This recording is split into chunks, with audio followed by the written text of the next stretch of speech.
राज्यात आजही अवकाळी पावसाची शक्यता। मध्य महाराष्ट्र आणि मराठवाड्यात जोरदार पावसाची शक्यता। मुंबईसह ठाण्यात मुसळधार पाऊस पडू शकतो, हवामान विभागाचा अंदाज।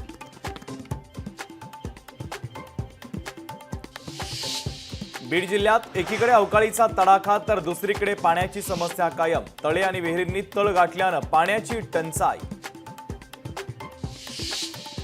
छत्रपती संभाजीनगरमध्ये ठाकरेंच्या शिवसेनेच्या वतीनं पाण्यासाठी आंदोलनाचा आज समारोप। तर हल्लाबोल मोर्चामध्ये आदित्य ठाकरे होणार सहभागी।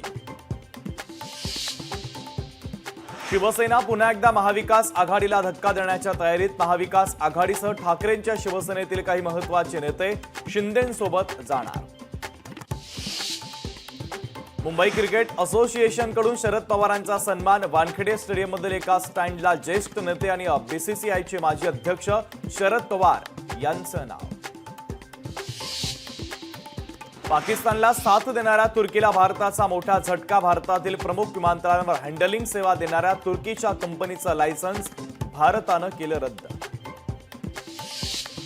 श्रीरामपूरमध्ये 14 कोटींचे 20 पोती ड्रग जप्त। राज्यातील सर्वात मोठी कारवाई।